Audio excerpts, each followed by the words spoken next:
Fala galera, Luísa Alves aqui, sejam muito bem-vindos ao canal O Outro Lado da Janela. E o vídeo de hoje é um vídeo muito especial, porque nele eu vou te contar toda a minha história com relação ao câncer, a descoberta, o diagnóstico, a quimioterapia.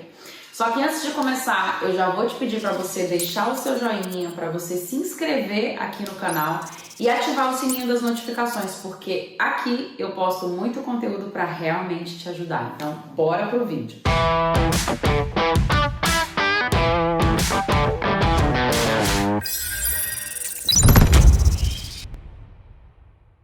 Bom, eu sempre recebo muita mensagem no Instagram. Para quem me acompanha no Instagram, eu compartilho lá tudo da minha vida e compartilhei também quando eu estava com câncer. Compartilhei o tratamento, compartilhei a descoberta, compartilhei basicamente tudo. Mas para quem não conhece, em 2019, no dia 26 de novembro, eu tive um diagnóstico de um câncer de mama. E pra mim, talvez esse seja um dos vídeos mais difíceis de gravar, porque é uma história que me emociona muito quando eu me lembro de todo o processo. A sensação que eu tenho é que se passaram muitos anos e não apenas quase 2 anos atrás. E antes de ter o diagnóstico, eu sempre fiz acompanhamentos semestrais, porque lá atrás, em 2015, quando eu fui no médico, antes de me mudar para Portugal, eu resolvi ir no médico e fazer um check-up de todos os exames, de tudo do meu corpo para saber como é que eu tava. Resolvi fazer tudo. E na altura, esse médico me alertou que eu tinha um excesso de calcificações nas 2 mamas e que isso poderia vir a se desenvolver um câncer de mama futuramente ou não, e que eu deveria acompanhar, fazer exames de 6 em 6 meses para acompanhar como essas calcificações iriam, né, se deslanchar ali. E eu lembro que eu fazia rigorosamente os exames de todos de 6 em 6 meses.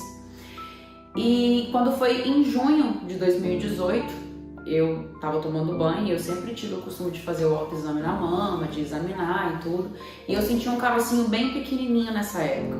Então, quando eu senti esse carocinho, eu fiquei desesperada, eu fiquei completamente assustada. Isso foi uma sexta-feira à noite.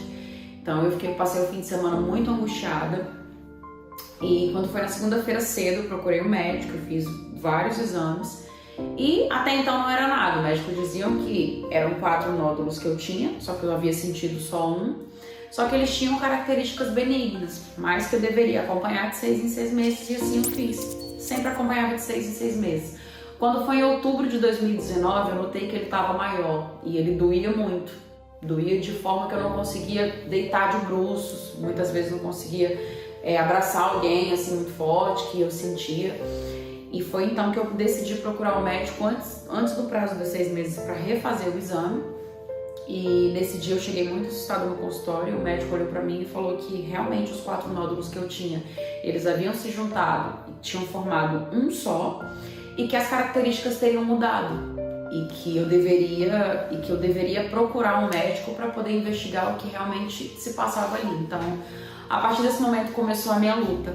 Eu procurei a minha médica e ela me encaminhou para uma especialista no assunto, uma especialista em patologia mamária. E pronto, fiz todos os exames. A médica, quando ela olhou para mim, ela notou que ela já me olhou com uma cara de que realmente era algo grave e me mandou fazer vários exames. Nesse dia eu voltei para casa e marquei a biópsia. No dia da biópsia eu fui sozinha porque eu achava que era um exame simples, então não achei necessidade de ir com ninguém, fui sozinha. Só que nesse dia da biópsia a médica olhou pra mim e falou que ela achava que aquilo era algo mal, que ela achava que era algo grave. Então eu fiquei muito, muito, muito desesperada. Eu saí do hospital chorando. Eu saí tão desesperada que eu não sabia para que lado eu ia. Eu ia para um lado, eu ia para o outro. Então eu fiquei completamente desnorteada. Vim para casa, conversei com o Felipe, meu marido. E pronto, aguardei o resultado dos exames. Isso foi numa quinta-feira. Quando foi na terça-feira, a enfermeira me ligou me pedindo para que eu fosse lá no hospital. Eu fui no hospital e a médica perguntou se eu estava sozinha. E eu falei para ela que meu marido estava chegando, mas que eu estava sozinha e que ela poderia falar. E foi então que ela falou: Luísa, infelizmente a sua biópsia deu positiva, você está com carcinoma em estágio inicial, é grau 2 e tudo. E ela falando aquilo, eu acho que a minha ficha naquele momento não tinha caído. E eu fiquei olhando pra ela e falei, tá, mas e aí? E agora? Qual é o próximo passo? E ela falava muito sobre tratamento, que eu tinha que fazer tratamento, que eu tinha que fazer um tratamento. E foi então que meu marido depois chegou e perguntou e falou, mas doutora, que tipo de tratamento é esse? E ela falou, quimioterapia. Então nessa hora minha ficha caiu, aí minha irmã, foi cena de novela, foi um chororô. Eu olhava, fui pra dentro do banheiro, olhava pro espelho e falava, Deus, por que comigo? Por que eu? O que eu fiz de errado? Foi horrível, foi o meu momento de luto, eu fiquei assim completamente desesperada, eu fiquei fora de mim, porque esse tipo de coisa a gente não imagina que vai acontecer com a gente, né? Enfim, saí de lá, fui pra minha casa e a pior parte pra mim foi ter que contar pra minha família, contar pras minhas irmãs, contar pra minha mãe principalmente, que eu não tive coragem de contar pra minha mãe. Contei pras minhas irmãs, pras que moram aqui, e depois eu contei pras que moram no Brasil. E pedi pra minha irmã mais velha buscar minha mãe no trabalho e contar pra ela, porque eu tava com medo de contar pra ela por telefone e eu não sabia da reação dela. Então eu pedi pra que minha irmã fosse buscá-la e contasse pra ela pessoalmente. Minha irmã fez isso. Enfim, passaram-se os dias, o desespero foi se acalmando, digamos assim, porque eu fui entendendo como é que tudo aquilo funcionava, porque era tudo muito novo pra mim. Na minha cabeça todo câncer era igual, na minha cabeça todo tratamento era igual, o que acontecia com um acontecia com o outro. E com o passar dos dias eu fui fazendo os exames e eu fui percebendo o que era que estava acontecendo comigo. Eu fui entendendo que o tipo de câncer que eu tinha não era igual aos que eu tinha visto. Que o que estava acontecendo comigo era muito diferente do que acontecia com outras pessoas, porque por mais que a palavra câncer, por mais que seja um câncer, que seja um tumor, a gente acha que seja igual, não é. Cada caso é um caso, e assim foi comigo. Eu fui ficando mais calma e tive várias consultas, fiz vários exames, e até então eu consegui a liberação da minha médica para viajar para o Brasil. Isso foi já no final de novembro, eu estava com viagem marcada para o Brasil no início de dezembro. Eu já tinha me programado para ir ao Brasil antes dessa notícia e a minha médica me liberou para que eu fosse para o Brasil. Passei férias, estive com a minha família, decidi não contar para ninguém, não abrir para ninguém de fora. Só quem sabia eu era minha mãe, meus irmãos, meus cunhados e só, pouquíssimos amigos, bem poucos mesmo. E eu cheguei lá no Brasil, curti minhas férias, decidi não pensar mais nisso. E quando eu voltei pra cá, pra Portugal, eu dei início ao meu tratamento. Foram 12 sessões, foram 12, 13, 14, 15, foram 16 sessões de quimioterapia, 4 dividido em 2 ciclos, 4 quimioterapias muito fortes, que eram as mais agressivas, né, que chamamos de quimioterapia vermelha, e depois mais 12 quimioterapias brancas. Isso deu um total de quase 4 meses de tratamento. E eu fui fazendo o tratamento. Quando eu cheguei no hospital, que foram me explicar, no dia da primeira quimioterapia, eu cheguei no hospital, as enfermeiras me chamaram, me explicaram como é que funcionava, me disseram todos os riscos, pintaram o pior cenário pra mim, falaram que meu cabelo ia cair, que eu ia passar mal, que eu ia vomitar, que eu ia, enfim, que ia ser horrível. E aquilo ali me preparou para que eu esperasse realmente o pior. E fui fazendo o tratamento, fui fazendo as quimioterapias.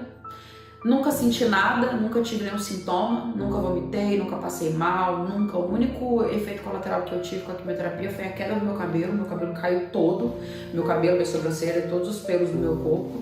De resto, nada, não senti nada. Sempre treinei, eu faço crossfit, sempre treinei, continuei trabalhando, continuei com a minha vida, não deixei de fazer nada por conta do câncer. E isso me deixa muito feliz, porque o que a gente escuta, o que a gente vê são pessoas que fazem tratamento e que muitas vezes morrem em decorrência do próprio tratamento, né? Nós cansamos de ver várias pessoas que inclusive foram morrendo aos poucos por conta da quimioterapia, por ser um tratamento muito agressivo. Então eu sou muito grata por não ter sentido nada, por não ter passado mal, por não ter precisado parar a minha vida por conta do câncer. Logo depois veio a pandemia e aí sim eu tive que dar uma pausa na minha vida, porque eu não podia pegar o vírus, eu não sabia como é que o meu corpo iria reagir com relação ao coronavírus, então eu tive que me isolar mais em casa. Fazia teste de Covid de 15 em 15 dias para poder fazer quimioterapia. Eu não podia fazer as quimioterapias sem ter um teste de Covid válido, então eu tive que fazer teste 15 dias, passava os 15 dias mais outro teste, 15 dias depois mais outro teste. Eu acho que no total eu fiz, na minha vida inteira, 9 testes de Covid. 9 testes de Covid, mas graças a Deus tá tudo bem. Graças a Deus eu hoje estou recuperada. Eu fiz cirurgia, eu tirei toda a glândula mamária, a parte de dentro toda da mama. Fiz reconstrução, me recuperei, voltei à minha vida, me cuido, faço os meus exames todos. Hoje em dia eu faço a hormonoterapia, que é aqui em Portugal nós chamamos de terapia hormonal. E isso é um acompanhamento, é uma prevenção. Então eu faço uma injeção de mês em mês até 2025 e uso o medicamento por 10 anos também. Então é isso que eu quero passar nessa mensagem. É um pouco da minha história, ainda tem muita coisa para contar, ainda tem muita coisa para falar, só que esse vídeo vai ficar muito grande se eu for falar tudo o que aconteceu, então eu vou dividir esse relato todo em partes para vocês acompanharem, tá bem? Então é isso, gente, muito obrigada. Não deixe de curtir, não deixe de dar o seu like, não deixe de se inscrever nesse canal e até o próximo vídeo. Um beijo!